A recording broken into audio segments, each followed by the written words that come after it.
And good evening, ladies and gentlemen. Welcome to the Flatout Racing Network's continued coverage of Season 66 of the Rolling Thunder Gaming Talladega Challenge Series. Tonight, it's race number 8. 2 races left in the regular season until we put the playoff field together. We've had 6 different drivers go to victory lane so far this season. Will we add a 7th in the latter stages of this schedule? I'm Seth Cole, alongside of Michael Norman. We're having some technical difficulties, but we're hopefully going to be able to get our broadcast colleague Kyle Matthews in here as well. And Michael, it is now the portion of the season that we call crunch time. Coming into this race, we have 20 points, less than 20 points, separating 8th through 15th in the standings, right around that 12th in the standings cut line.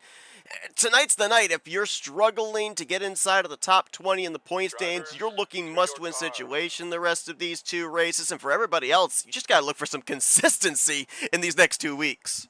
Oh, yeah, absolutely. You've got to just keep an eye out and position yourself to the right place at the right time. Make your moves when you need to. Keep an eye out for when there could potentially be a wreck, and try to win yourself a race. You know, it seems simple, but it's not, and it's going to be a crapshoot. Like you're playing out in Las Vegas. Kyle, it seems you finally joined us here. Yeah, don't you love having internet issues right at the start of a broadcast? Wonderful. I don't personally believe that it's the internet, an internet issue on your end. I think it's just Discord, but that's a conversation for another story. Well, I've said it often, and I will continue to say it. Technology is a beautiful thing when it works. Yes. Drivers, start your engines. We're getting ready here tonight for the first of 2 broadcasts will be taking place solely here on FRN. Our broadcast colleague Blaine Donlin and the simulcast with Tarnation TV will be taking place in a couple weeks' time. Beginning the playoffs, we're going to be covering the final 2 races here of the regular season, heading towards the postseason. We've got 37 drivers that are going to take the green flag here tonight. Bobby Farrell coming off a challenger victory last night at Lucas Oil Raceway in the Aero 88 Series. Gets the pole position. He's going to be alongside of Glenn Harris in row 1. Grant Wesley and Chuck Row McClure. 1. What? I'm sorry, I just randomly went row 1. Oh. Grant Wesley and Chuck McClure, a couple of former winners on the season. They're going to be in row number 2. Row 3 is going to find Josh Metallic and Jeffrey Elliott. Cy Jones, Bernie Mobbs, they're in row 4 with Joe DeSpirito, another former winner on the season, and Greg Palmer completing the top 10. Row 6 is going to be Billy Elliser alongside of Mike Mangialardi. Jessica Lorley, Mike, man, I'm having a party. in her second to last start of the season, going to be making up row number 7 with Rodney Sullins. Andrew Miller, Dennis McCarthy, they're back in row 8. Row 9 finds Terry Bombard and Kelly Causey. In the top 20 will be RJ Cabana and Bob Seminara. Jeremy Jeffries, the defending champion of the series, finally made his way into victory lane last week. He's going to share the 11th row with Milt Surratt. Row 12 will be Ulysses Sandoval and Donnie Garrett, with John Godfrey and Tim Nofsker back in row 13. Row 14, Craig Hagley and Mark Paglia, and then Richard Martin and Brian Schilling going to complete the top 30. Rest of the field, 31st place Keith Bynum, 32nd Jeff Crivello. Denny Carroll deep in the field. He'll roll off 33rd with Brian Ross in 34th. Bob Dixon 35th. Doug Hulick in 36th. And Robert Spring will bring up the rear on this 37-car field. Massive field, a lot of points on the table, big opportunity for drivers above the cut line to fall beneath, or drivers below the cut line to work their way up, with 1 race remaining in the regular season next week. What is going to happen here tonight? We're moments away from finding out, as Bobby Farrell brings us down out of the tri-oval, and we're green flag racing here tonight at Talladega.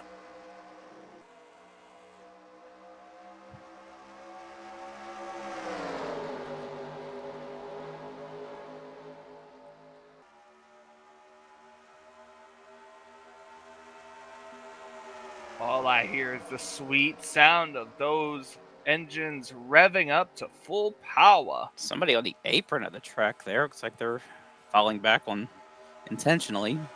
Couldn't tell who that was. Andrew Miller, I believe, in the 47.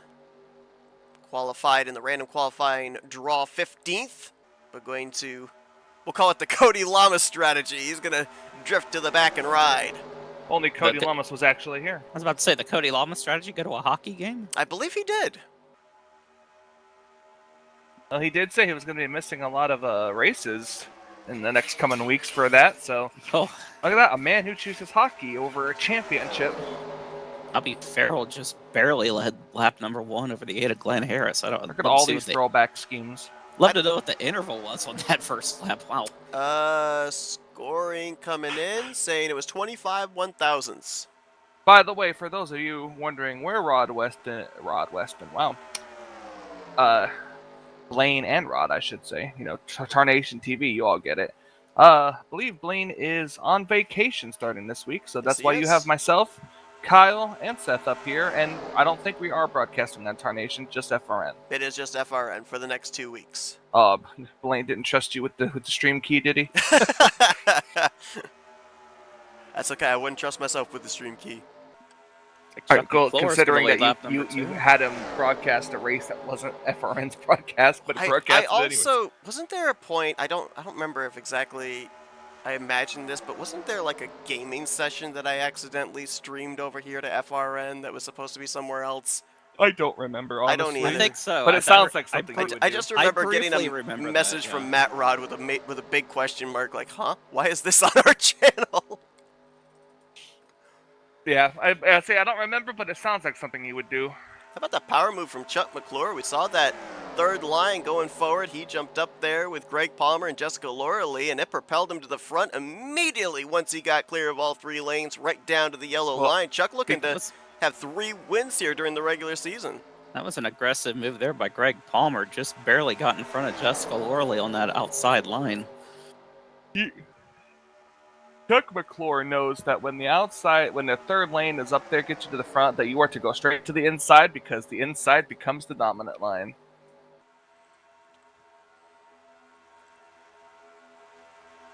So I forget, have we gone to Burnt Screwdriver's Raceway this season? I feel like we haven't. Nope, just Talladega. Been all Talladega.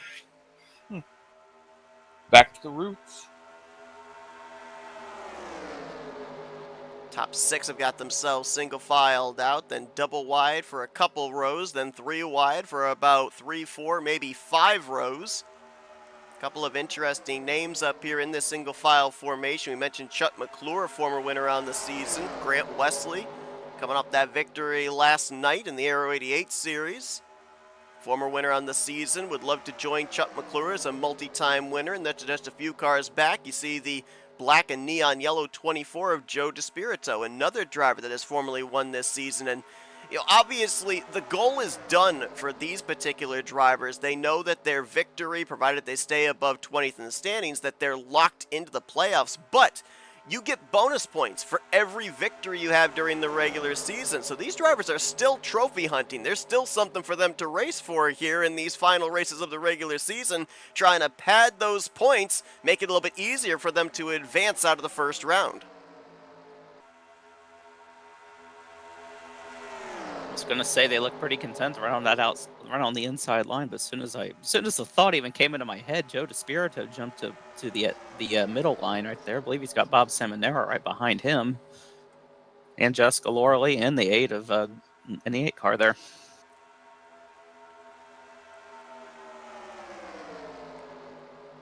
DeSpirito going to get up alongside of Billy Elliser. That would be for 6th position right now. Terry Bombard right behind him. Couple of blue ovals nose to tail. As looks like some momentum in that middle and outside line starting to go away. I believe that's Jeffrey Elliott up there on the 3rd lane, along with Palmer and Rodney Sullins. 56, yep, and now Jess is left all by herself in the middle lane. Yeah, that move did not work for any of those guys that jumped up to that middle line. Well, they all look like they all went to the 3rd lane. A couple of them dove down to the inside line as well. Who is the one green car who we don't have? That would be Mike Mangialardi.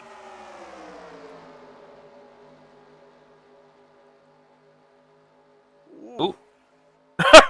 Terry Bombard and Jeffrey unison. Elliott nearly getting together.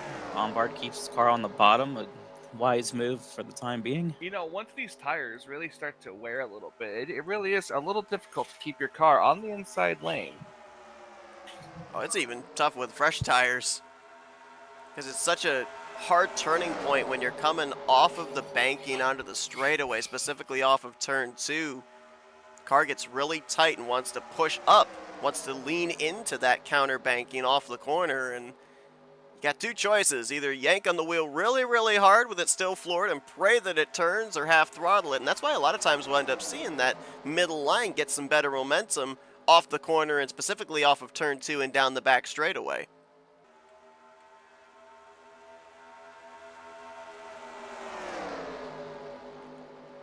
Mentioned about the fact that a lot of drivers are fighting to get themselves up into the top 12 in the point standings. Whether you have a win or not, if you are above that cut line when the checker flag waves next week, you are going racing in the postseason. And a lot of drivers hovering around that area, including Brian Ross and Bernie Mobbs, Donnie Garrett, we just mentioned Mike Mangialardi, Rodney Sullins, Greg Palmer, Jessica Lorley, Craig Hagley, Bob Seminara. I mean, I'm talking about nearly a dozen drivers right now that here tonight could point their way up into the top 12 in the standings. They don't even have to win. A top 5 or a top 10 could get it done. There's one person on that list that you said that isn't going to do that. Correct. That's Jessica. You know, next week is her final race. Final race is a full-time driver in NR 2003. It's been an incredible couple of weeks for her as well, kind of on this home stretch of her full-time career. Picked up a victory here at Talladega on Tuesday nights, and this past week we ended up seeing her go to victory lane on Saturday nights in the Shake and Bake series for Talladega nights, and then picked up a victory on Sunday nights as well over in the ASR Super Speedway series. She's got a lot of momentum heading into this race. Now, Grant Wesley going to go to the outside of Chuck McClure. Help from Jeffrey Elliott might lead this Caution! lap. Caution! I was actually told that the big wreck last week actually was deemed on Greg Palmer for blocking it, which caused that wreck. So he ended up getting hit with the post-race penalty last week. It's like Bernie Mobbs, Mobbs, Craig Hagley, Mike Mangialardi, and Doug Hewlick all back here. Oh, and somebody just spun down to the inside wall. That was Metallic. Josh Metallic. Wow. I think maybe he got on the brakes a little too hard there. Could be that somebody braked in front of him and he didn't have and he tried to react and it just spun the car. Either that or got a little bit of help. Well, let's see. Oh, he might have gotten a little help from Cy Jones. So look at what happened to the 39. We'll go back and see what brought out the yellow. Oh, yep. Yeah, he got on the brakes and Cy didn't. That's a nice. He just barely hit the wall there. Maybe the one detriment there, not so much the damage on the car, but the fact he had to get on the brakes as hard as he did. Most of the time you come down pit road after a run like this, you can just take on fuel. He's probably going to have to take on some tires.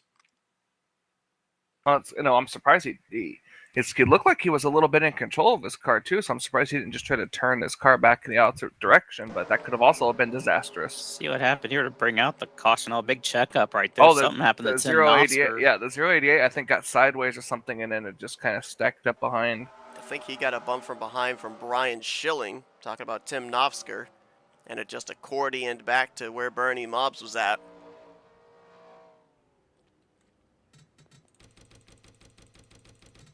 Try and see if we can get an aerial shot here.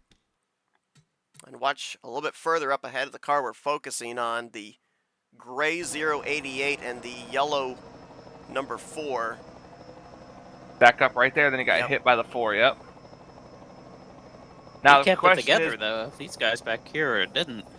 Now the question is, because he didn't spin per se, does that get called on the 4 car? Don't know. Or I should say, could that get called on the 4 car?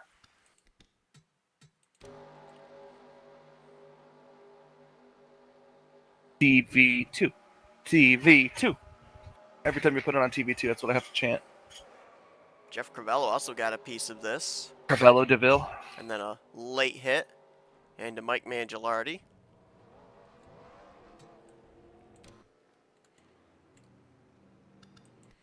It's like Dennis McCarthy's going to stay out here, get himself a lap-led bonus point. He was one of 4 drivers that stayed out, maybe trying to snipe that lap-led. Andrew Miller, Bob Dixon, and Doug Hulick all stayed out as well. Jeffrey Elliott winning the battle off of pit road. Grant Wesley, Chuck McClure, looks like Bobby Farrell, Greg Palmer came out as the top 5. 2 of the best throwbacks right here in this shot. That 024 and that 143. Oh, I thought you were going to say the Has-Been Hotel throwback of Andrew Miller. Is that even a throwback? No, it's it not. Is, I sure don't. Not to say I don't recognize it, but I only know about that car because I think it's one of 2 cars in the field painted by yours truly. Very nice. I have no idea what Has-Been Hotel. Well, okay, I know what Has-Been Hotel is, but I've never watched it. Michael probably has since he loves anime. I know what Heartbreak Hotel Wait, is. say it again? I probably watched what? You probably have watched it since you like anime. What? Has-Been Hotel. No. I've never even heard of that. Well, now you have. You can't say that anymore. That's true. See Jeffrey Elliott going to begin us back under green. Looks like the lights are out. Got that Talladega Nights sponsorship up on his number 56. Talladega Nights is off this weekend, but in 2 weeks, the following Saturday, we will be continuing on the 6th season of the Shake and Bake series. Nice little segue there. Yeah. Shock and bake. Call me the Colin Mockery of NR. Wow, nice segue. Do you want to say the other line? We don't know what you're watching, so we're not going to return you to it. That's not a line I will be saying. But what I will say is this Sunday night, we're crowning ourselves a champion in the 2nd season of the ASR Super Speedway Series. Brian Rawson, who's in the field here tonight, Chuck Taylor, they have had an incredible battle in these final 3 races of the season, and they get ready to settle it out for the championship. The only 2 drivers mathematically eligible for the title this Sunday night. Green flag scheduled around 8:15 p.m. Eastern Standard Time. Who will be taking the 2nd championship in the ASR Super Speedway Series? Be sure to join us for that one.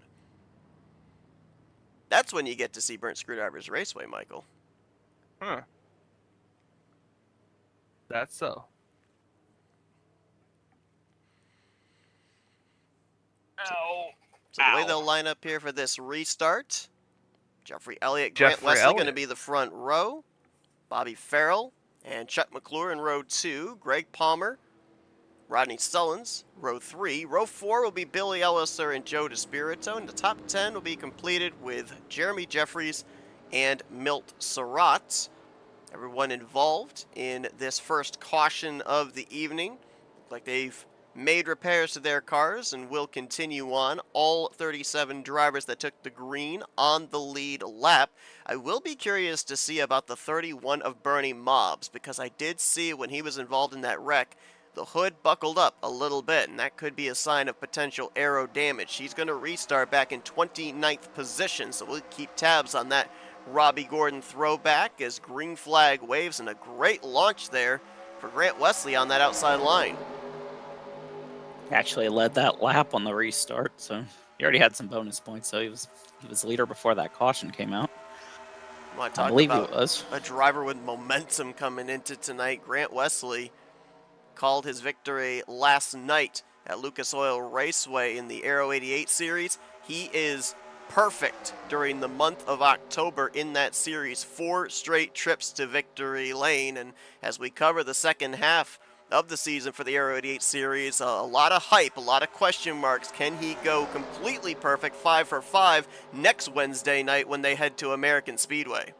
Trying to pull a Harry Gant from 1991, so Harry Gant was perfect in the month of September. I told him last night that we should call him Mr. October, but I think Reggie Jackson's already taken that title. I was about to say. Mr. October. Might be a problem there, but...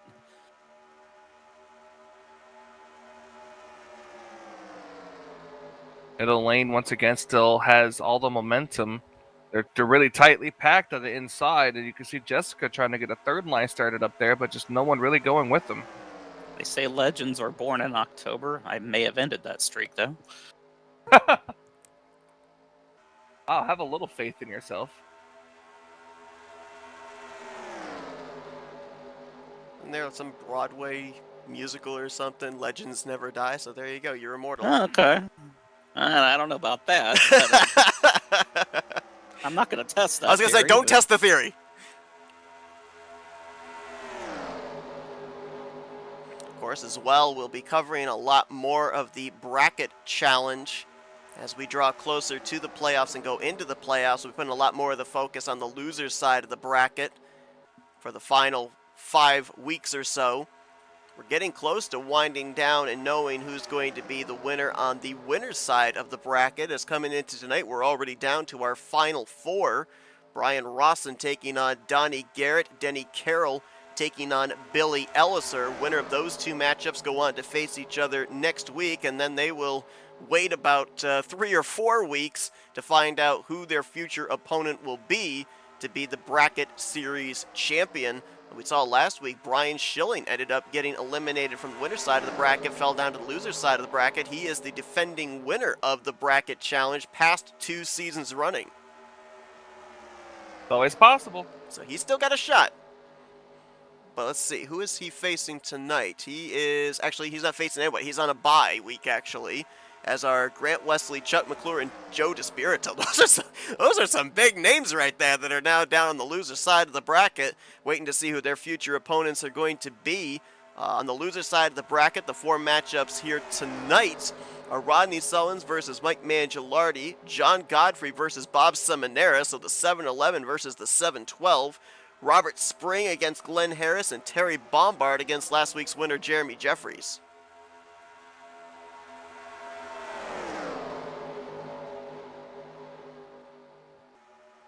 Speaking up a couple of those drivers that are in the matchups here tonight, a couple of them on the inside line. Seminara, who's had some really good finishes as of late, finds himself 16th in points, and Jeremy Jeffries coming off that victory last week, now 17th in points, so he is inside of the top 20 with that victory, would currently be in a wild card spot, but looking to keep this momentum going down the home stretch of the regular season and maybe point his way up into the top 12.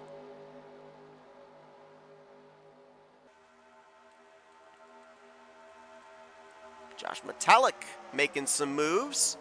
Getting that third lane going up there. Highest running driver in the point standings without a victory. The only driver in the top 5 without a win. So he's been able to find some good consistency this season, even if he hasn't been able to nab himself a checkered flag. Hey, we've seen him win when he needs to. Oh, yeah, we have. What was it last season or 2 seasons ago where we saw him 2 races must win, and he did? Yeah, he was going on vacation. He was going on vacation for one of those races, so this was in the playoffs. He only had 1 shot at it, and went out and did what he needed to do, won the race, and moved on to the next round.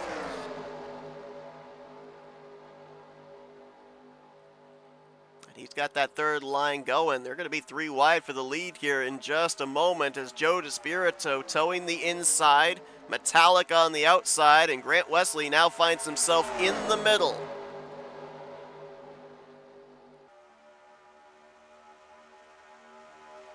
Looks like DeSpirito is going to get the lead for the time being.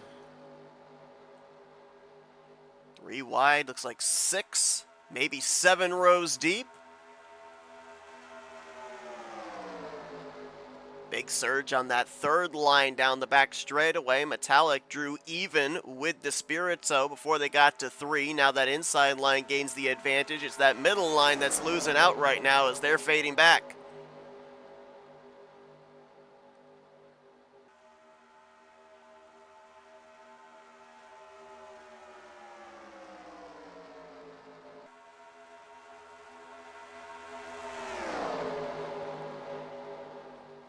Joe DeSpirito coming into this race 25 points out of the points lead, 5th in the standings, and we'll be talking a lot more about it next week, but we can kind of precursor it here tonight. We're talking about the bonus points you can get if you win a race. towards the playoffs reformatting.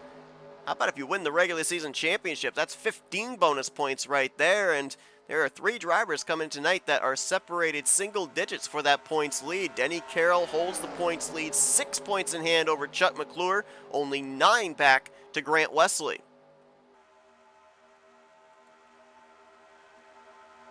And there is the 41, the points leader coming into tonight. Got his first career win here in the early stages of the season. And Denny Carroll started out back 33rd off the grid. Now finds his way up here into the top 10, knocking on the door of the top 5. Sometimes that happens. You're able to find your way up to the front quickly. Other times you're struggling to find even a gap to put your car somewhere.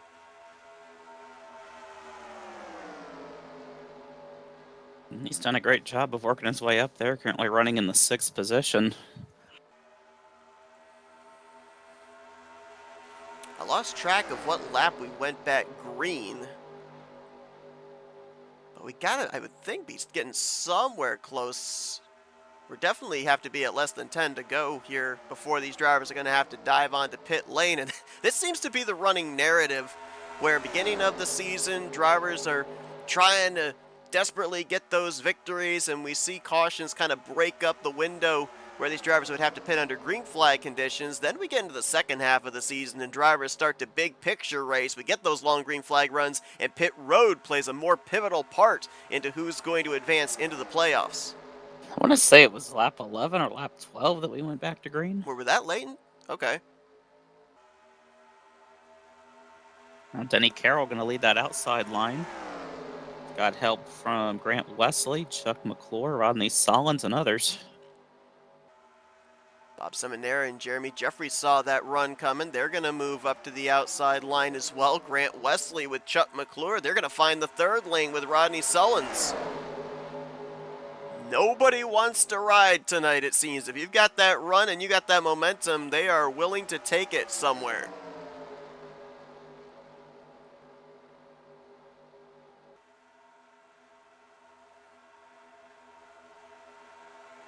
Look at the push Grant Wesley is getting. 88 on the lead, getting pushed there by the 17. They were carrying about 2 to 4 miles per hour more in that outside line than the leader of the inside line was. About 197 for Grant going into 3, 194 for Seminara.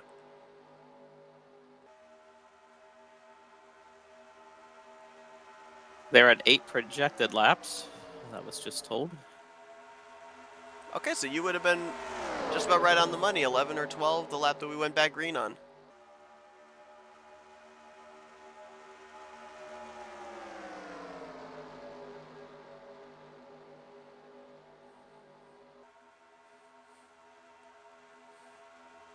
Grant Wesley continuing to show the way here.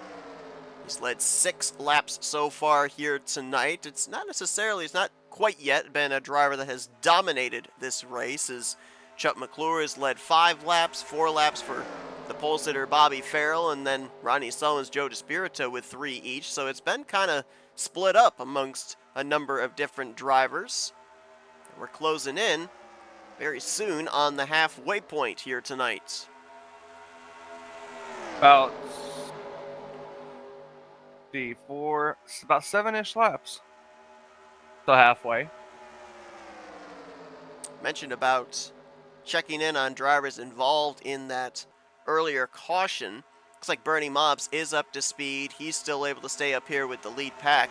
One driver is off the pace, though, and that is Jeff Crivello in the 36. He got squeezed into the outside wall in that wreck, and it looks like it has affected that car aerodynamically, as he is running by his lonesome, and he's not that far ahead of the race leaders either. He was just exiting out of the tri-oval as the field was thundering out of turn 4, so with the amount of speed that they're carrying, nearly 15 to 20 miles per hour faster in a pack than his single car speed, they would probably, I would say, encounter him within the next 3 laps, if not sooner.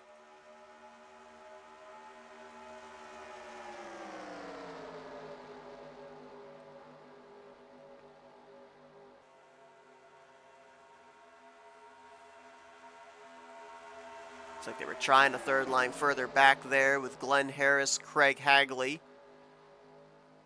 But they don't have enough numbers up there to make something happen. Looks like most of those drivers going to move back down to the middle line. I think Dennis McCarthy for a moment was helping them as well. He's jumped down in front of Kelly Causey.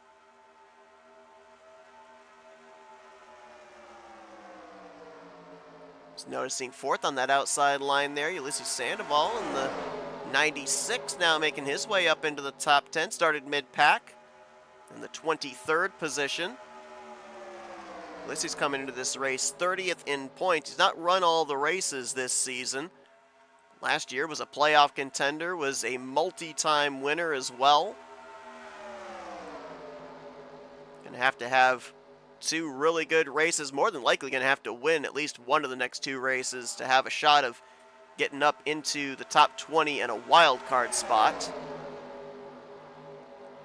A few other drivers that are potentially in must-win situations. The driver second on that outside line, Tim Nofsker, 27th in points coming into tonight. Bobby Farrell, who's fifth on the inside line back there, started on the pole. He's currently sitting 25th in points. Richard Martin's in the field. Let's see, where is he currently? Last time scored. Oh, he's all the way back right now in 28th. He's another driver that needs to win to get up into the top 20 for a wild card spot. A lot of big name drivers, a lot of former champions that right now are in danger of not advancing into the postseason. Oh, I didn't even realize that we had somebody lose the draft. Yep. Oh, they're passing them now. Jeff Crivello going to fall a lap down. He'll be the first car one lap down, the only car one lap down, so he'd be in line for a free pass should we get a future yellow, and provided two other drivers ahead of him do not fall a lap down, which that could be a possibility here, depending on what happens on the green flag pit stops. Why'd you have to go and say another yellow? Now we're going to have it. You jinxed us. I've said it a couple of times, and it hasn't happened, so... Well, stop tempting fate. Hey, curses are getting reversed, okay? Jess ended up winning a race in an FRN car last weekend, so... Oh, somebody just disappeared. Somebody just disappeared on the inside row. At least I thought somebody did. It looked like somebody blinked from the middle, right in front of the 92. And it looks like it was Jeffrey Elliott.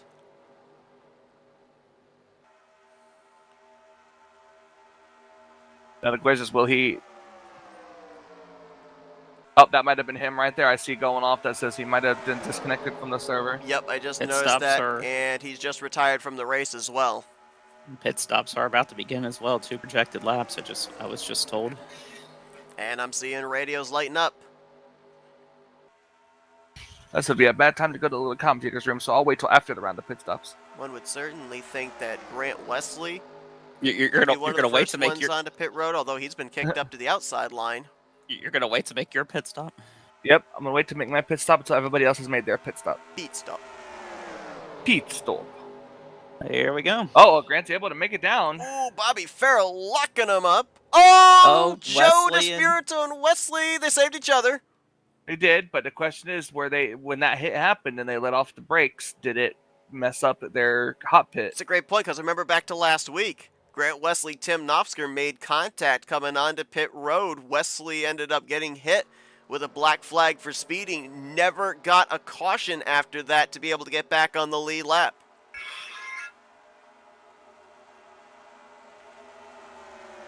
Drivers coming off of pit road here, merging back onto the track, forcing the race leaders to have to take the outside line through 3 and 4. Now they'll dive to the bottom. Alec in a bad spot if he's wanting to come down pit road. Maybe. And he is pitting. Okay. Can this group make it in? Looks like they all did. Hagley a little out into the grass, but looks like this pack's going to get onto pit road relatively safely. Oh, well, and now there's contact on pit road. It's like the 80 and the 82 got together. Ronnie Sullen's got a piece of that as well, and Hagley actually slid into the back of Tim Nofsker while he was getting service. Well, he could get disqualified here if it doesn't get that... Oh, gracious, look out. Doesn't get that car straightened up before too long here. This game doesn't like you backing up too much like that. He's going to try to get to his stall there. Looks like he was able to do so. And this may be where the race lead cycles around to, dependent on that group that just came to pit road, how up to speed they can get before this group catches them.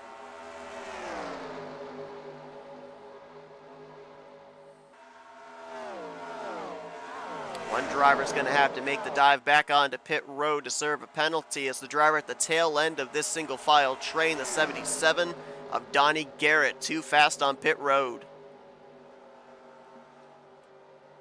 Donnie came into this race 10th in points, just above that 12th in the standings cut line.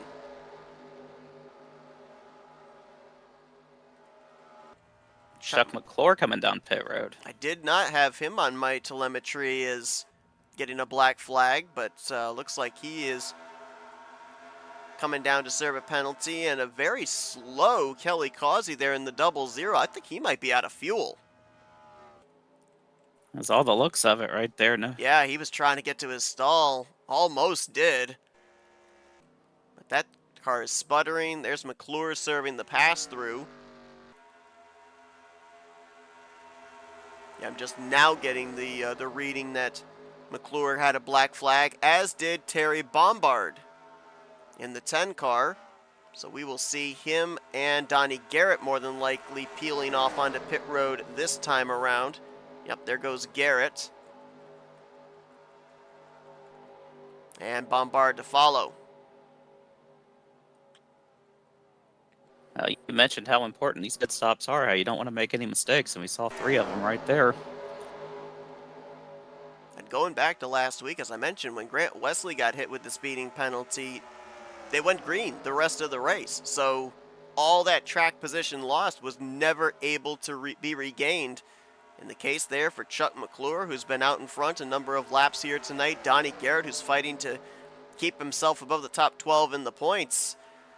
If we go back to last week, the odds are not in their favor of being able to get a free pass, get back into this fight. Thought had something happen right there. Looks like Bob Seminara and the leaders, they weren't quite sure where the 143 of Bob Dixon was going to go. He had to make an abrasive maneuver, but luckily he's able to get by him okay, and everything stays green.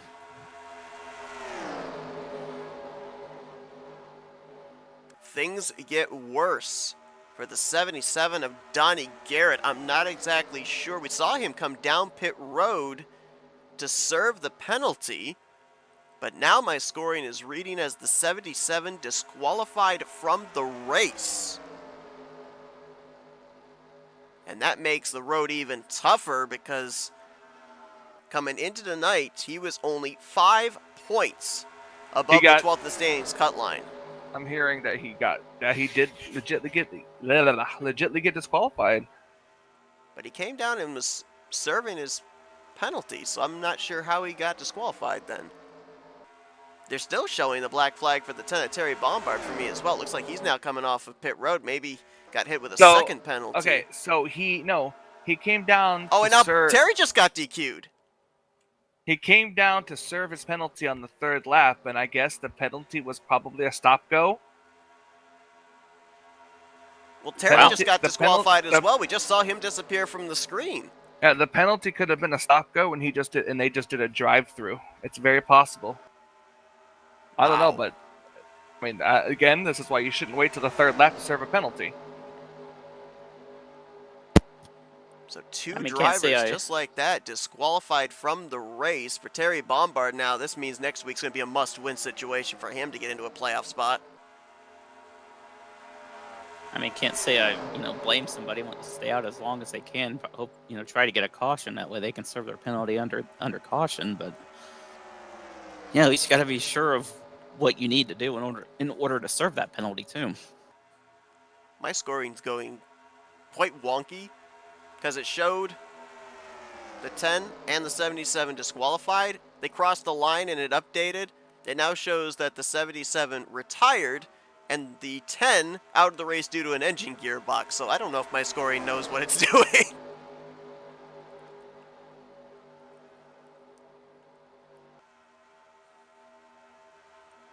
So Tim Knopfler trying to lead an outside line there. He's got Josh Metalik, Ulysses Sandoval right behind him. A couple of other cars there as well. RJ Copacabana. I can use that because he's used it before in that red and white number 889. Fourth on that outside line. Dennis McCarthy there as well. Brian Rawson, who started out back, 34th off the grid.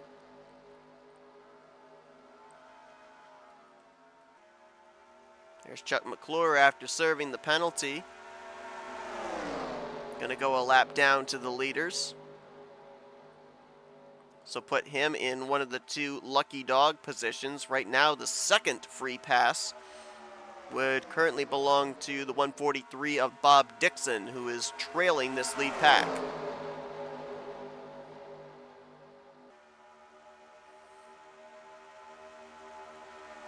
Kind of interesting. Nobody is running any lower than that first set of hash marks. That inside line has been left completely open. They're running the middle line, and then they're running kind of the higher middle line, maybe trying to share that middle groove altogether. It's really unusual to see. You know, you watch a race at Talladega, you're usually used to seeing, you know, a bunch of them hugging that yellow line right there, but you usually don't see a lot of room, you know, between it. Looks like that middle groove is just working a lot better than the inside. Yeah, I guess any other word since I went to go use a little commentator's room on those two? Nope, it looks like both have left the team speak. So for Donnie Garrett, he's going to need a good run next week. We'll have to see what this positions him in points. Certainly going to drop him below 12th position. He's not going to be in a must-win, but he'll be in a must-perform situation next week to point his way back up above the cut line. And for Terry Bombard, who came into this race 22nd in points, he will be in a must-win situation to get into the playoffs next week.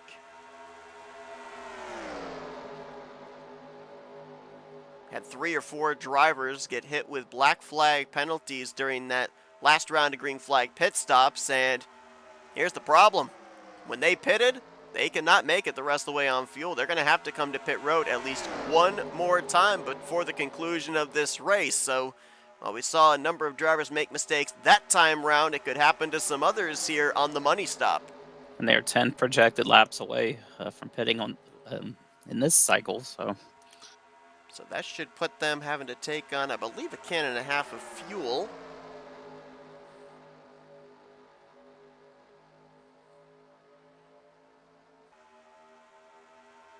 Sam Manera continues to lead. Had a great pit stop. Got out ahead of Grant Wesley, Joe DeSpirito. They're the top 3. Jeremy Jeffries right now in the 4th position. And Ulysses Sandoval currently in 5th. 3 former winners inside of the top 5, with RJ Cabana currently in 6th.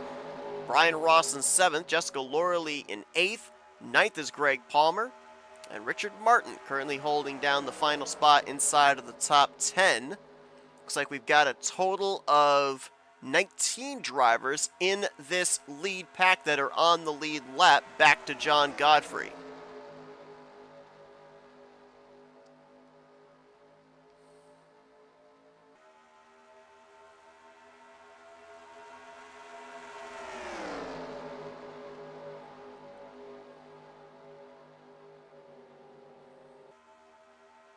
Tell you what, those first round of green flag pit stops, that really broke up the pack here. Can't tell how many drivers we have in this lead group, but looks like right now we've got 3 packs. We got 19 drivers in this lead group. There's a second pack, roughly about 9 seconds behind the leaders, that has, looks like 28 drivers in it. Or not 28, let's try that again. That has 8 drivers 28? in it. Yeah, that's a massive pack back there. And then there's 2 drivers running together, Mike Mangialardi and Milt Surratt, and they're trying to stay on the tail end lead lap. They're about 15 seconds ahead of the race leaders right now.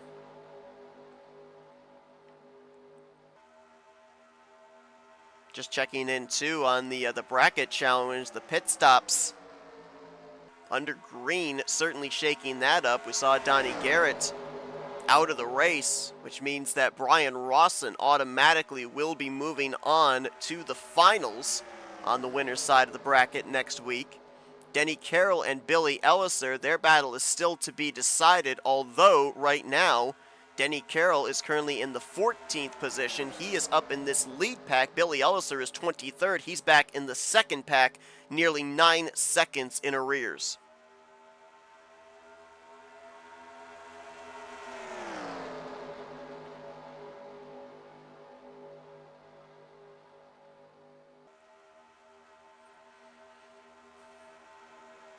Coming around and leading this lap, Bob Seminara will now tie Grant Wesley for most laps led on the night, 13 apiece. If he leads the next one, that'll break the tie and currently have Seminara in possession of the bonus point for most laps led here this evening. Trying to get something going on the inside line there is Grant Wesley got out of shape. So Jessica Lorley leading that line, and now it's like everybody saw what was going on. They jumped to the bottom. Got 4 drivers up there on the outside line trying to get something happen.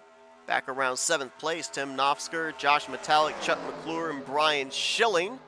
The quartet in that middle groove. Everybody else hugging the yellow line.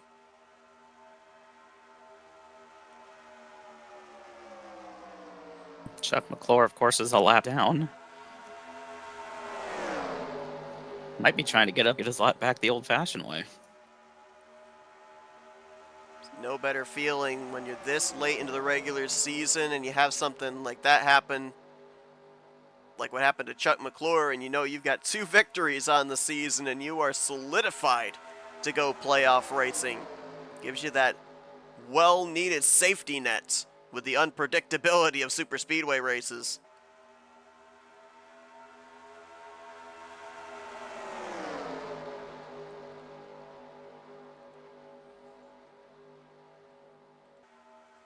Should be roughly about 5 laps away from when these drivers come to pit road. I did see, it looked like maybe some radios lighting up, which is interesting because projected with the numbers that we were given, you could take on a can and a half of fuel, but the window's open to make it the rest of the way from here on out if you take on 2 cans of fuel. So it'll be interesting to see if maybe those extra precious seconds to put a little extra fuel into the car are going to be worth the risk for some drivers to avoid coming down pit road with a big pack of cars and maybe running into problems on pit road entry.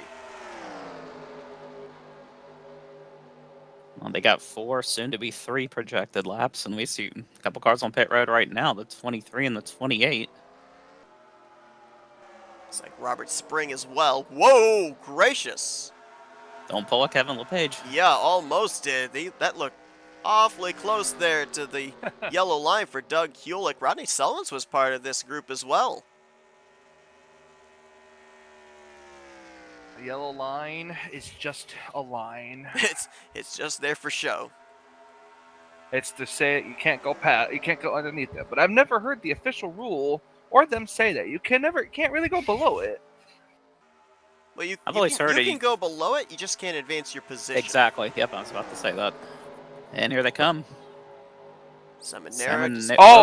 Whoa. That's a little too fast. And I'm not sure he got that thing down to pit road speed either. We should have gave him a black flag by now if he didn't.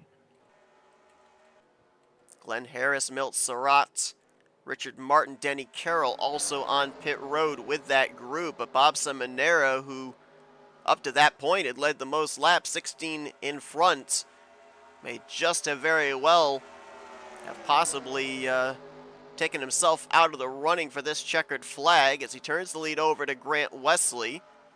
Let's see how long before Grant and company come to pit road. Coming in this time. Oh, contact in the back. Farrell gets into Lauralee, who gets into Palmer.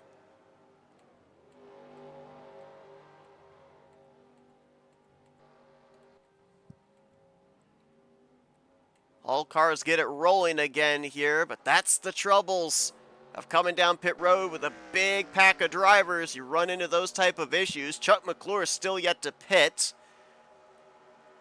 But he has about maybe a lap or two more fuel than everybody else because he had to come down pit road for a speeding penalty during the first cycle of pit stops. Not rightly sure who the lead's actually going to cycle around to. This is Sandoval with a great pit stop. They actually are scoring him as the leader crossing the start-finish line there. We'll see if anybody up to speed comes around to maybe take the lead away, but Ulysses may cycle to the front.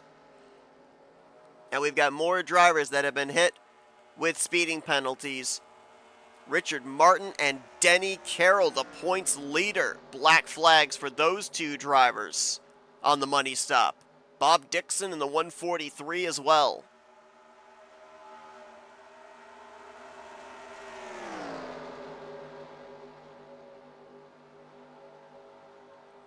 Well, this race has had a green flag look to it this whole time. Only one caution. So not a lot of opportunities for these guys to, recover from those kind of penalties.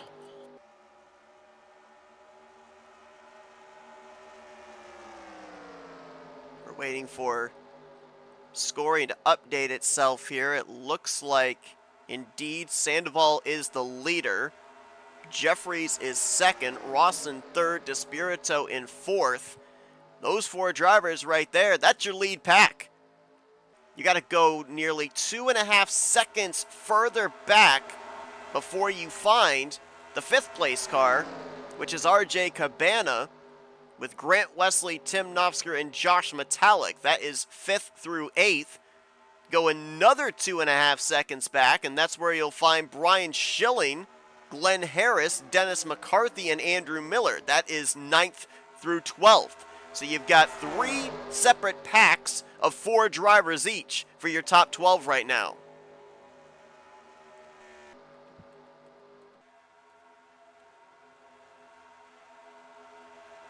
Battle for the free pass is going to be interesting too, as you've got Milt Surratt, Kelly Causey, Keith Bynum, Mike Mangialardi, all a lap down.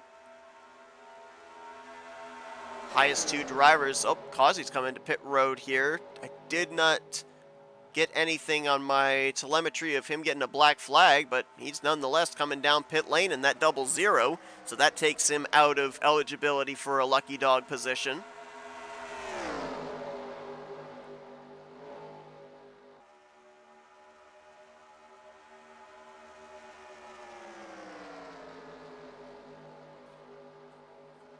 So it does not.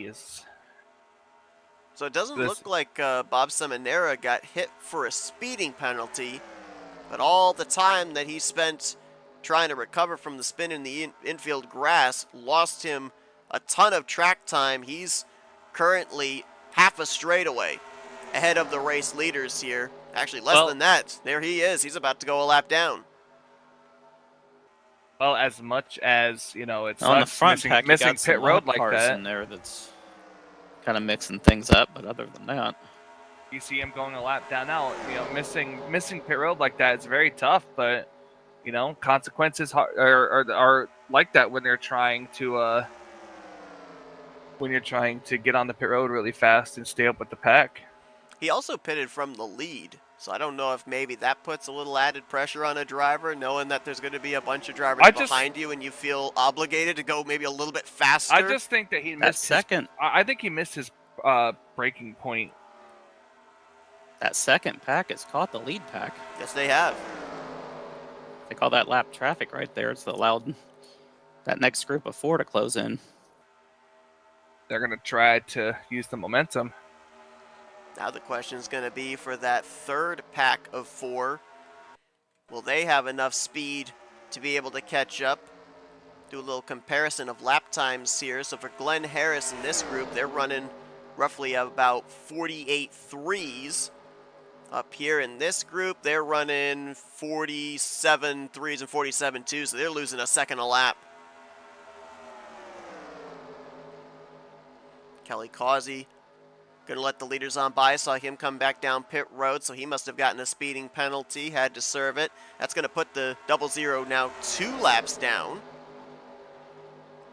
We currently have a half dozen drivers 1 lap down, 3 drivers -2. And currently sit with 24 of the 34 drivers on the racetrack currently on the lead lap. But we're not that far away from the race leaders here in this pack, catching more traffic, more drivers on the tail end of the lead lap. Up next, Richard Martin, Denny Carroll, and pole sitter Bobby Farrell. We're talking maybe about anywhere from 13 to 15 seconds they were ahead of this lead group the last time they crossed the start-finish line. Man, 2 cars made a move to go to the outside lane. Nobody went with them, and that hole closed up super fast. Well, those are some lap cars right there, and Keith Bynum and Mike Mangialardi. Mike, man, I'm having a party. I mean, you mentioned it, Kyle. They ended up having a number of lap machines up here in this lead group. Now you add in the quartet of Cabana, Wesley, Nofsker, and Metallic.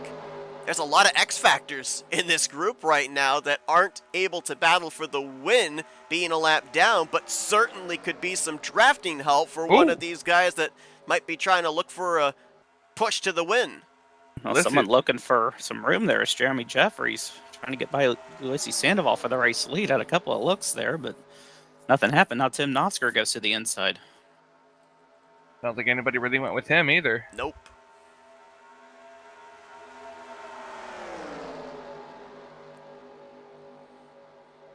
It sucks, but there's just not much you can do about it. And the laps are ticking away here too, so drivers back middle portion of this pack, they're starting to feel the sense of desperation. You can't wait too long to try and make a move, or else it's going to be too late.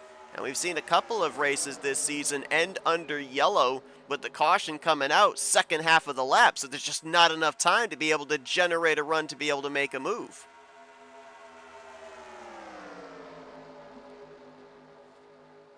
Yeah, well, we're not quite at that point of no return yet. Now Metallic going to go to the outside. There's only 2 cars there. No one up in the front making a move yet. Maybe they're just saying it's too early. There's that group I was talking about with Martin, Carroll, and Farrell. They've got Bob Dixon, the lap car, with them as well. Did that rhymed, Carroll and Farrell? It did. This is important here for Denny Carroll. Granted, he's not going to get the finish he wants here tonight, and he's more than likely going to lose the points lead if he finishes where he's currently scored in 23rd. But he is running ahead of Billy Elliser, who is a lap down. So that would move him on to the finals of the bracket challenge, and he would face next week Brian Rawson to see who is going to be waiting in the wings for their future opponent to be crowned the Season 66 Talladega Challenge Series bracket champion. 3 cars now on the inside. There goes Grant now going to go to the inside. It's Josh Metallic leading that other. He was leading that inside line as it's like the 63 and the 088 behind him. Keith Bynum and Tim Nofsker. Just too far back right now to help the 88, and now they're going to move up to that middle line, and Grant's going to get left out to dry. I don't know. Grant's a former winner on the season. I don't know if that makes you a little bit more of an enemy for everybody else. If you're looking for drafting help, everyone thinking, no, you've already got a victory. We're not giving you more bonus points. So then they drop down in front of him.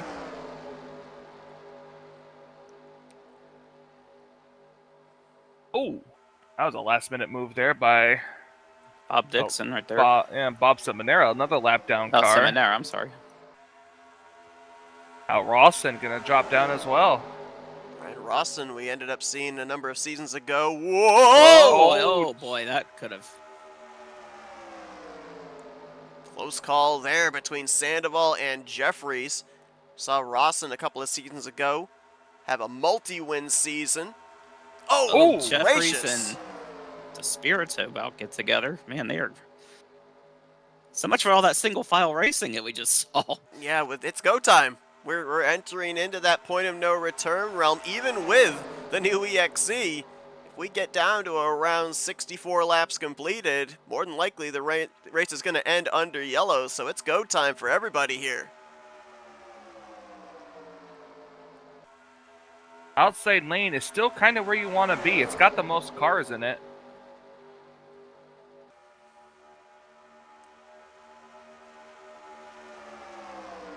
Oh, contact! And there they go! We're still green! More contact! Elser into the wall, Nofsker! Are we still green is the question, as no, caution is out! We're racing back! We might. That's keyword might. I don't know. We're going to be coming around taking the caution at 3 to go, unless they do a quickie yellow.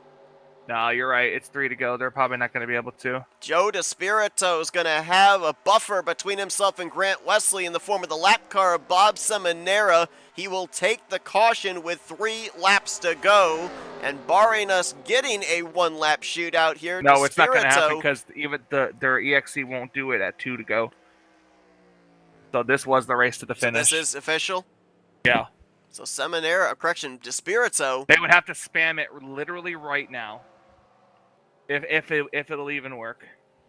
So Joe DeSpirito right now is in line to join Chuck McClure as a multi-time winner on the season. He was already locked into the playoffs with his previous victory. Came into this race 5th in points, 25 points out of the points lead. But that'll be some extra bonus points headed his way as he looks towards the postseason. I believe this could be called on Brian Rawson, though I know he was involved in the wreck. He just came up off the corner and clipped Ulysses and turned him down into whoever it was which would have been the one. Yeah, it all just kind of was a bunch of chain hooking that went on there. See, look, there wasn't even really, he wasn't crowding him at all. Right here, he just gets tight, comes up off the corner, and bam, there they go. Oh, Ulysses got up in the air, so did 39, Josh. And the 26 taking some hard hits to the inside and outside wall. And I believe Brian Rawson coming back up the racetrack after that hit to the inside wall is what brought out the yellow. What we just showed you right there with Jeffries, Sandoval, and Metallic, the caution was not out at that point in time. It's below the racing surface there, so. Here's with the focus on the 26. This was actually after the first incident, too. And then right here, maybe some bumper grab between him and Tim Nofsker. And right there, when he comes back up onto the racetrack and you see the 96 of Sandoval, that's what brings the yellow out. But that the hit to the outside wall is about 120 miles per hour. Driver's side.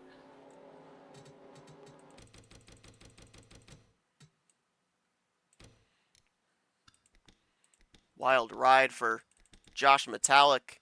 In the 39, was running in 6th. And all of a sudden finds himself up and over as he almost had that avoided. And then just clips Sandoval at the last moment. Was 6th when he crossed the line the previous lap. And when they came back around to take the checkers, he was in 17th.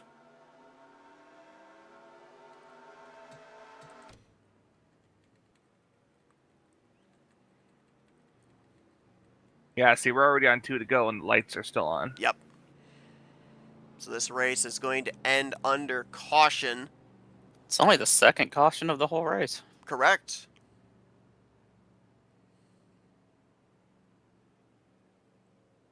Grant Wesley right now slotted to finish in 2nd place.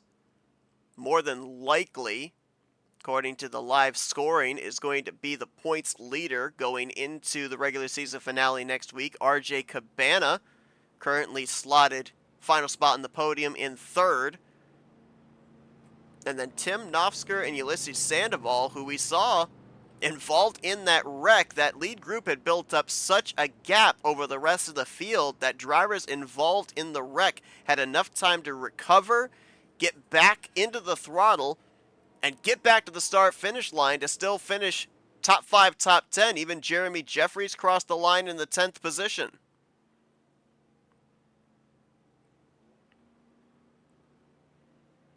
Now, there's something you don't see every day, get involved in a wreck on the last lap and still finish in the top 5. Yeah.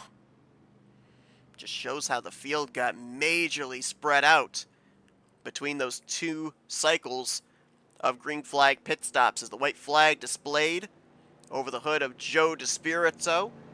2.66 miles at 70 miles per hour, and he'll be going to victory lane for the 2nd time this season, joining Chuck McClure as a multi-time winner here in season 66.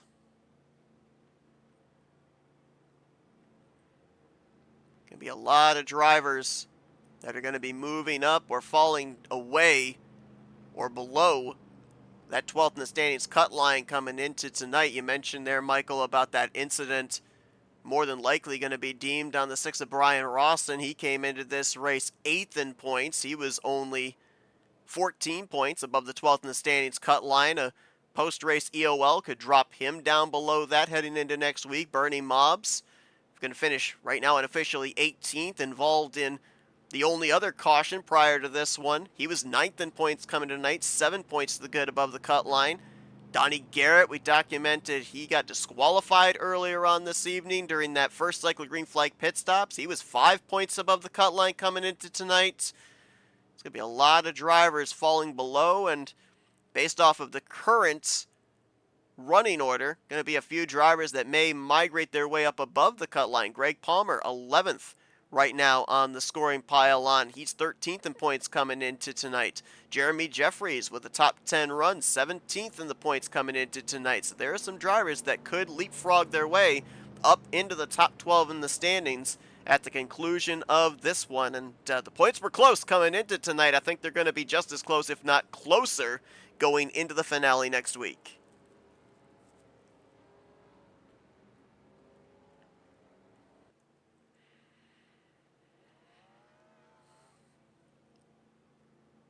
Well, Joe DeSpirito going to lead 8 laps here tonight. And he will cross the start-finish line, picking up his 2nd win on the season. More bonus points towards the playoffs. And very well could still be in the conversation for the regular season championship next week as well, as he takes the checkered flag here tonight in race number 8.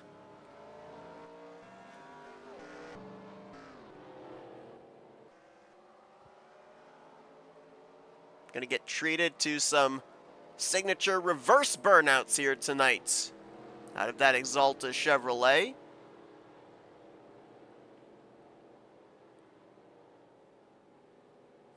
A couple of other drivers with some good runs here tonight inside of the top 10 that we didn't highlight very much in the second half of this race. Glenn Harris going to bring it home in 6th. Dennis McCarthy will be 7th. And Andrew Miller going to bring it home in the 9th position. Great job. Had a total of 34 drivers finish this race under power. 24 of them on the lead lap. Only 3 drivers in the garage area. And only 2 cautions here tonight as well. One in the first 10 laps of the race, and then the final one to end this race under caution. And how about this? 2nd straight week that we had a driver's fastest lap hit the 203 mile per hour mark. 47.039 for Andrew Miller, 203.379 miles per hour. Our eyes bugged out when we saw that lap time last week. They replicated it again this week. Here's the signature backwards burnouts there from Joe DeSpirito. Those are impressive to see every time he does it.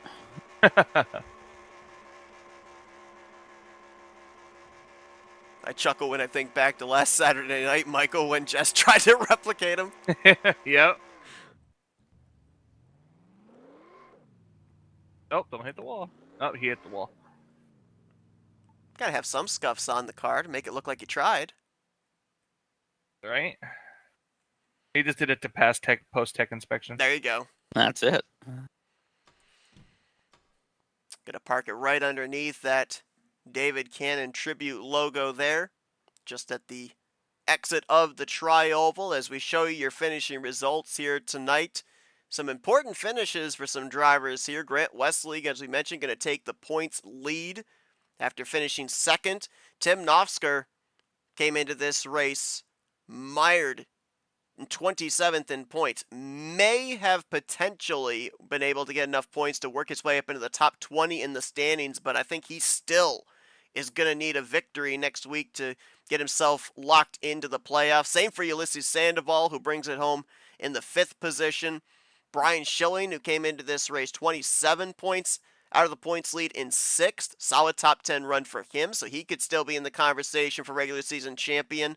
And Jeremy Jeffrey is 1 week removed from his victory. 10th place will allow him to continue to climb up through the point standings. He was currently in a wild card spot. We'll see if 10th place was enough points for him to climb up into the top 12, not have to worry about relying on a wild card position.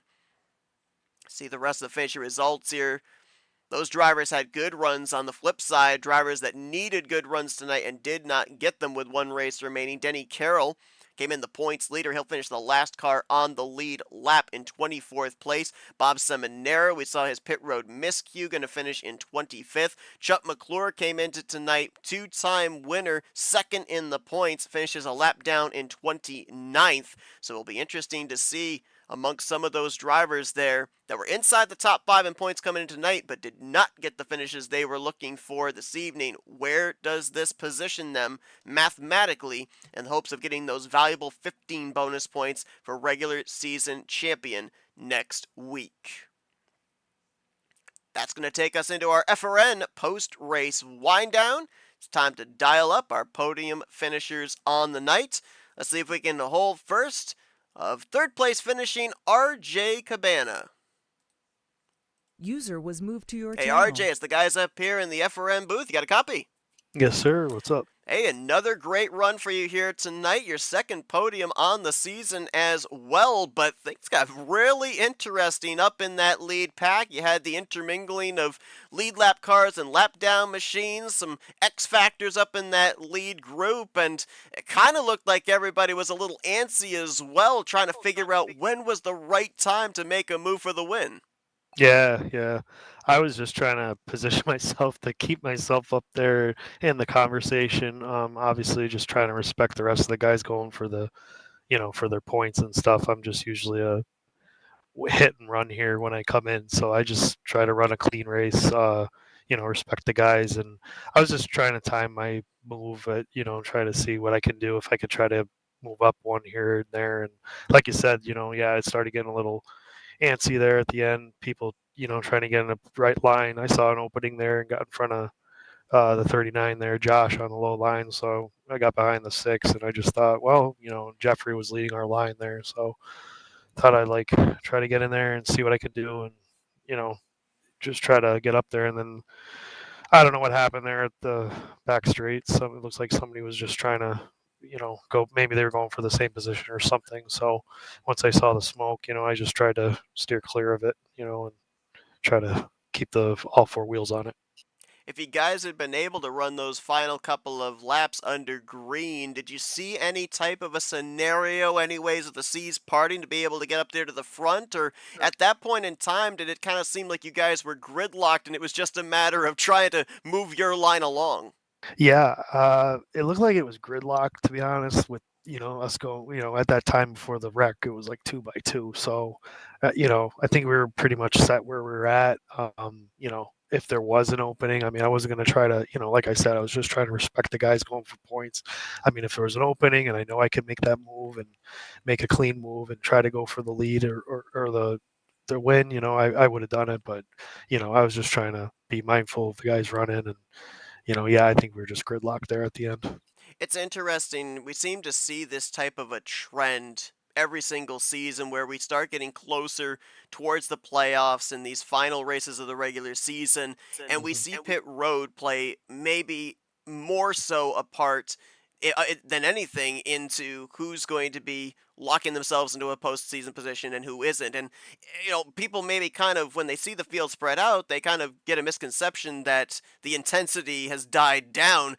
Obviously, you've run on a part-time schedule here, and you were right in the thick of it. Not only with the aggressiveness on pit road, but the closing stages. Does it feel like we are entering into playoff territory from the driver's point of view? Oh, absolutely. I mean, right at the end there, everyone's trying to get in different position, try to get themselves in the right spot, good pit entry, get out quick, and that's, I was trying to be mindful of that, like I said, but, trying to also run my own race and try to just be clean, going in. And, yeah, I mean, green, and especially under green flag pit stops, it's make or break. I hear guys on the channel just, I got busted, black flag here, so like, just trying to hit your marks, not try to get a black flag, not speed, get in your pit road, hit what you need, and get out clean, and then obviously pit with people and try to get out. I lost third gear actually exiting, so I thought I was done, and Greg, actually, the 88 gave me a good push there on the back stretch to get me up to speed once I kicked it into fourth. Down the back straight, so that helped me out. But yeah, trying to get in a good position and run, and run a clean race. That was the main key. Well, a great run for you here tonight. As you said, execution on pit road was hit to perfection. We didn't know about the third gear missing, so pretty fortunate for you to be able to be up there in that lead pack with 2 cycles of green flag pit stops. RJ, a great run for you here tonight. Third place here at the scene at Talladega. Before we let you go, floor is yours for thank you, sponsors, and shout-outs. Thanks, man. I appreciate it. I want to just thank RG for what they do and what they put on. Appreciate for letting them have me come in and race. Shout out to my sister-in-law Holly out in California. Thanks for watching, and my wife Crystal, and my kids Jack, Luke, and West. And appreciates that what you guys do. You guys do a great job. That's RJ Cabana, third place here tonight at the Talladega Super Speedway. Congratulations once again on a great overall race. Thanks, man. Appreciate it. Let's see if we now talk with the driver that brings it home second. More than likely going to be the points leader going into next week. Let's dial up Grant Wesley. User was moved to your Grant, channel. the guy's up here in the FRM booth. Got a copy? Oh, we'll give it another try here. Grant, the guy's up here in the FRM booth. Got a copy? Yeah, I got you. Ah, there we go. Well, man, I'll tell you what. We were just talking with RJ just moments ago. It looked like it was a wild race to the finish, even if it wasn't the entire pack up there. A crazy end with that wreck on the last lap as well. Was there anything you could have done to be able to get the 24, or was that 712 just kind of the roadblock there on the second half of that lap? Yeah, Joe had that one sealed up there. I mean, everybody knows him and Bob's always in cahoots and helping each other out. So, yeah, I knew the deal was done. But, yeah, I guess I'll start with about 15 to go when we did that green flag pit stop. Coming off pit road, I blew second gear. And thankfully, Tim was there to pick me up. And RJ, myself, Tim, and Josh luckily was able to run that lead group down, and yeah, right there with about 5 to go, I made a move to the inside. Nobody went with me. I kind of dropped to the back, and that was my saving grace, really, because whenever they all wadded it up a lap later, I was going to be in a bad spot there if I would have got some help. So it worked out for me. The super speedway racing, sometimes you get lucky and catch some breaks, and I feel like I got one tonight. Yeah, the second driver we've talked with, and the second driver that said that they lost a gear. We've ended up seeing a number of drivers have some gear issues here the last couple of weeks. We've also seen some drivers have some issues with pit road. It seems like pit road is playing more of a major part into who's going to advance into the playoffs and who is not in the last couple of weeks than it has the entirety of the season. You yourself ended up falling victim to a black flag last week. We've seen a number of drivers have issues here tonight. What do you think the main factor of what we're seeing with these speeding penalties? Is it the fact that everybody's just trying to get all they can get, realizing that every position, every point is going to matter when we get to next week? Yeah, we're winding down the regular season. There's a lot of bonus points to go out for each position that you advance. Everyone's got that in the back of their mind. There's a lot of drivers trying to make it, past the cutoff. So yeah, that's definitely a factor. The other factor is, it's Thursday night here at RTG. I mean, we get 40 plus drivers here every week, and this is the most competitive league I run in as far as super speedways. So yeah, it's just intensity's cranked high, and sometimes we crack under pressure there. You talk about those valuable points based off of positioning. You came into tonight 9 points out of the points lead. You're going to leave tonight the points leader 12 points over your nearest competition in Despirito. Now, I'll ask you the question now. It may change multiple times during the course of the race next week, but right now, what would the main focus be in the regular season finale? Are you looking for that regular season championship, or are you looking for a victory to be a multi-time winner going into the postseason? Yeah, honestly, I'd love to get a victory. I'm sitting here looking at the points right now.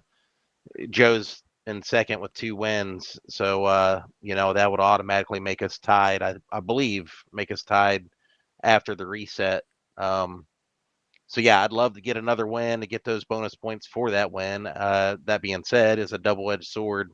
I don't want to give up too much, but I do have a 12-point buffer back to him and a 14 back to third. I mean, I can't fall too bad, or I can't fall too far if something goes bad. So yeah, we'll be gunning for that win for sure.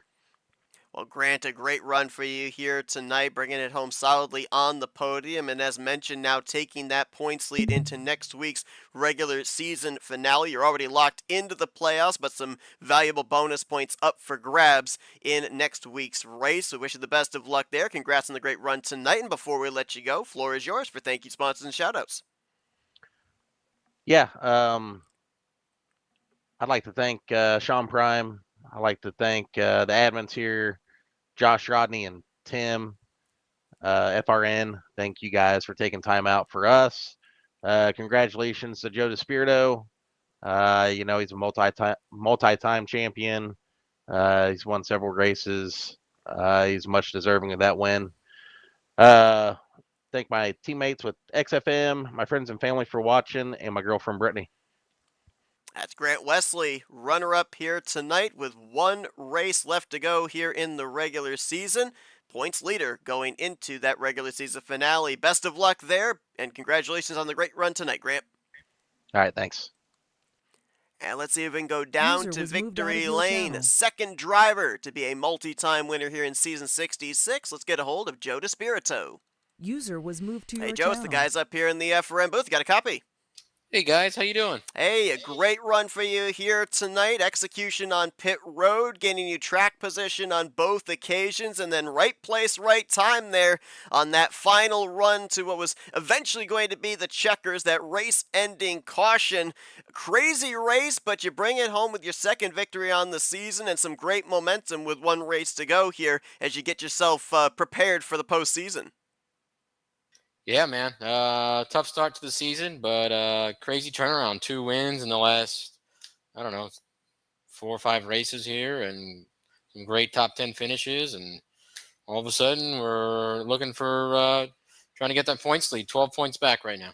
Yeah, going to be on the hunt next week for sure. That kind of leads me into my next question here. You've tied with Chuck for most wins on the season at 2. You've got that overall points lead, that regular season championship, 12 points away. So next week, you're locked into the playoffs. Are we looking more for a 3rd victory, or are we looking to get that regular season championship? How much big picture racing do we do?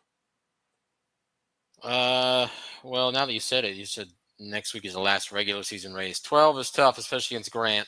So probably more looking at it to get another win, and whoever I'm facing in the bracket will be looking at that too. So yeah, probably going for a win. Just I think you get 3 bonus points for a win, so I'd rather try to get that. Obviously as well, you mentioned about the struggles early on in the season. You've been able to climb your way up into the top 10, the top 5, and now up into the top 2 in the point standings. 8 races in. How important is momentum like that in a super speedway series, or is it not actually quite as much of a factor as maybe we commentators make it out to be?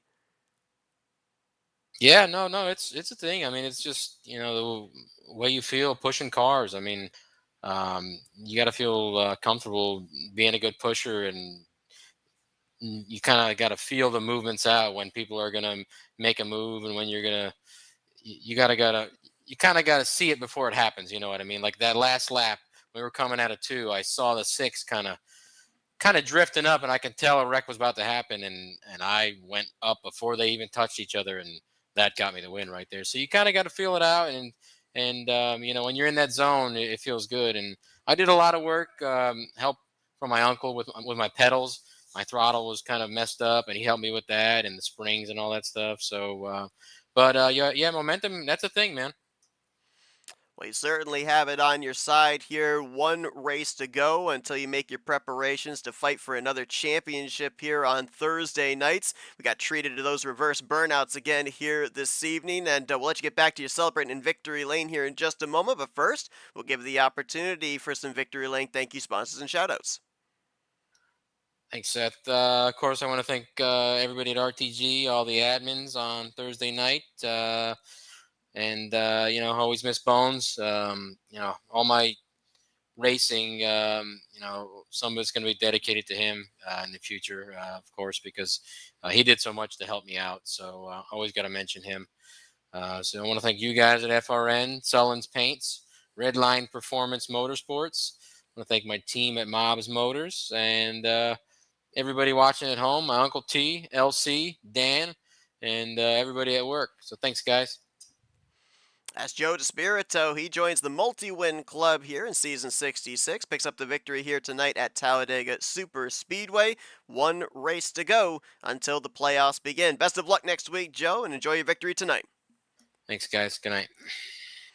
Joe DeSpirito and Chuck McClure head into the regular season finale with multiple victories on the season. They're solidified into the playoffs, as are Grant Wesley, Denny Carroll, and Jeremy Jeffries at this point in time. The other former winner of the season, Ken Roberts, would be too far down in points, even with a second victory next week, to get up into the top 20 in the standings. It's interesting when we were just talking there with Joe, how he says momentum actually is important. Just pouring over the standings right now, Joe DeSpirito, 2 victories on the season. Guess what? That's his only 2 top 5s on the season as well. A driver that has won multiple championships here on Thursday night. It just shows how important to establish that sense of consistency is, and there's some drivers that are really going to be looking for that next week.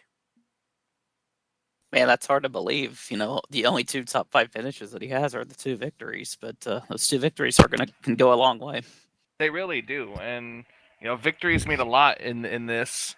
So it's going to be interesting to see how when it's go time, more importantly in the playoffs, trying to get as much points as you can to make it through those rounds. Who's going to step up and be the one to be able to get the most points? You talk about getting points. A lot of drivers next week are going to really be looking for that very thing. We can only have 1 race winner next week. And so a lot of drivers that are trying to either stay in the top 12 in points or get in the top 12 in points, they're going to need to be in big picture mentality to get the maximum points necessary to get themselves above the cut line. How, as a driver, do you think you prepare yourself for something like that? We've had massive fields.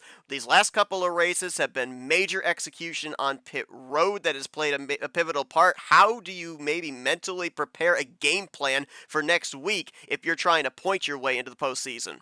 Well, all you do is you listen to the safety dance song. Wow, okay. There you go. That's the secret. Just listen to the safety dance song and you'll be great. I honestly don't know how you can prepare for something like that. I mean, everybody can have a plan going into a race, and then, you go down into turn number 1 and everything can just go out the window. So I think you just got to take everything as it comes and try to make the best of it. Everybody needs to just channel their inner Joey Logano. No, because if you're channeling Joey Logano, you're either going to win or you're going to wreck. I mean, that's pretty much it, isn't it? Well, if you're in a must-win situation, then yeah, I think you would do the Logano strategy. You either win the race or you bring back your steering wheel. Well, I would say yes to that if it's a must-win situation. If you've got a chance of pointing your way in, I don't know about that. But there are a lot of big-name drivers right now. Or you're second. But there are a lot of big-name drivers that are going to be coming into this finale below the cut line. We'll be highlighting all of those storylines next week as we get ready to determine who the at least 12 drivers are going to be that will battle it out in the postseason. We already know at least 5 drivers that will compete for the championship. Some big question marks around that 12th and standings cut line, and those questions will be answered in next week's race. That race next week, again, will be broadcasted here solely on FRN. Our broadcast colleague from Tarnation TV, Blaine Donlin, will join us in 2 weeks' time for race number 10, the beginning of the postseason. So thank you all for joining us here tonight for our coverage of race number 8 of season 66 of the Rolling Thunder Gaming Talladega Challenge Series. Congratulations to Joe DeSpirito as he picks up his second victory on the season. For Michael Norman, Kyle Matthews, I'm Seth Cole. We'll see you guys next week as you've been watching another broadcast courtesy of FRN, the Flatout Racing Network. I like chickens. This broadcast is the copyrighted work of Flatout Racing Network and may not be rebroadcast, retranslated, or used in any form without the express written consent of Flatout Racing Network and iRacing.com Motorsports Simulations. Flatout Racing Network would like to thank you for your support, and we hope you enjoyed tonight's broadcast.